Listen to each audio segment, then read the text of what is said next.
రెండో రోజు అసెంబ్లీ సమావేశాలు ప్రారంభం కాబోతున్నాయి. మొదటి రోజు మండలిలో డిఎస్సీ మీద చర్చకు వైఎస్ఆర్సీపీ ఎమ్మెల్సీలు పట్టుబట్టారు. కానీ ఎక్కడా కూడా కూటమి ప్రభుత్వానికి సంబంధించిన ఎమ్మెల్సీలు కానీ మంత్రులు కానీ సమాధానం ఇవ్వడానికి సిద్ధపడలేదు. అసెంబ్లీలో అంటే ప్రతిపక్షంలోని అసెంబ్లీలో మాత్రం చర్చకు సిద్ధమంటూ లోకేష్ మాట్లాడడం మీద సర్వత్రా విమర్శలు కూడా వ్యక్తమవుతున్న పరిస్థితి కనిపిస్తుంది. మనతో పాటు ఎమ్మెల్సీ వరద కళ్యాణ్ రావు మేడం ఏం చెప్తారు? మీరేమో మండలిలో చర్చకు సిద్ధమంటున్నారు, కానీ లోకేష్ కానీ టీడీపీకి సంబంధించిన నేతలు కానీ అసెంబ్లీలో చర్చిస్తామంటున్నారు. ఎందుకు భయపడుతున్నారు?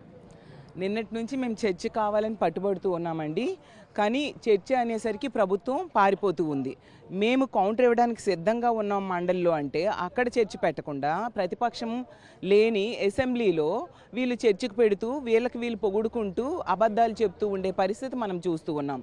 లోకేష్ గారు అంటారు 4 సార్లు సవాల్ చేశాను నేను, జగన్ గారేమో అసెంబ్లీకి వచ్చి చర్చలో పాల్గొనట్లేదు అంటున్నారు. లోకేష్ గారికి నేను ఒకటే చెప్తూ ఉన్నాను, మీరు 4 సార్లు సవాల్ చేస్తే మేము 400 సార్లు సవాల్ చేశాం, మీకు రండి చర్చ పెట్టండి అని చెప్పేసి మీరు ఎక్కడ చర్చకు పెడుతూ ఉన్నారు? ఇప్పుడు కౌన్సిల్లో మేము రెడీగా ఉన్నాం.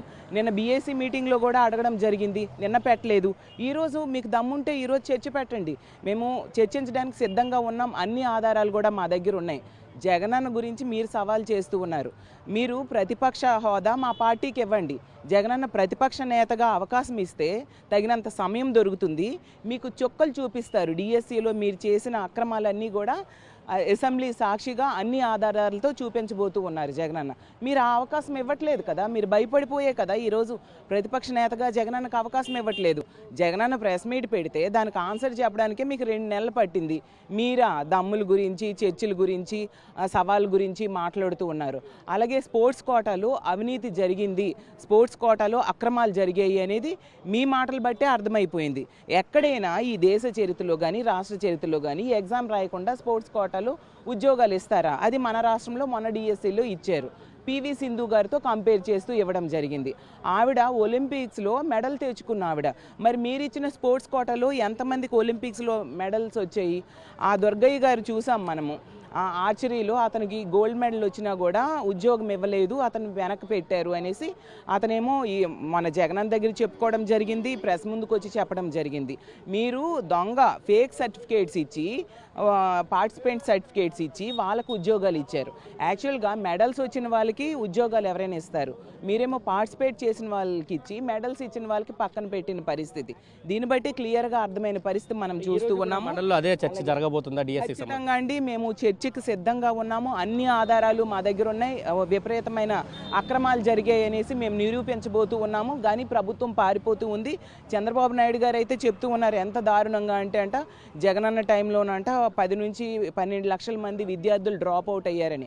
ఆ మాట అనడానికి సిగ్గుగా లేదా? జగనన్న టైంలో తీసుకుంటే ఇంచుమించు 8,500 కోట్లు స్కూల్ కోసం పెట్టడం జరిగింది. నాడు నేడు ద్వారా 45,000 స్కూల్స్ డెవలప్ చేయడానికి సంకల్పించి 20,000 స్కూల్స్ ఆల్రెడీ డెవలప్మెంట్ పూర్తయి ఇంకొక 22,000 స్కూల్స్కి ప్రారంభించేసరికి ప్రభుత్వం మారిపోయేసరికి అవన్నీ ఈరోజు ఆపేశారు. ఎంత దారుణం అంటే విద్యా కానుక కూడా 2వ ఏడాది ఎగ్గొట్టి చేతకాక ఎగ్గొట్టిన పరిస్థితి మనం చూస్తూ ఉన్నాం.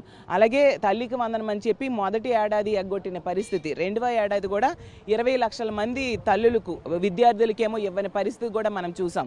అలాగే మీరు చెప్తూ ఉన్నారు గంజాయి బ్యాచ్లు ఉన్నాయి అనేసి, ఎంత దారుణంగా మాట్లాడుతూ ఉన్నారు. అసలు డ్రగ్స్తో మీ ఎంపీ పట్టుబడితే మీరు ఏం చర్యలు తీసుకున్నారు? అలాగే గంజాయి మీ ఎమ్మెల్యే చెప్పాడు, మీ ఎంపీ ఏమో గంజాయి వ్యాపారం చేస్తున్నాడు పోలీసులను పెట్టి అని.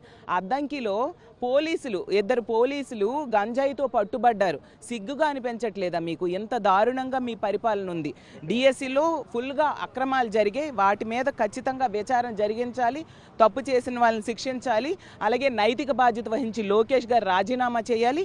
ఇవన్నింటిలో నిజాలు బయటకు రావాలంటే సిబిఐ ఎంక్వైరీ వేయాలని మా వైఎస్ఆర్ కాంగ్రెస్ పార్టీ డిమాండ్ చేస్తూ ఉంది.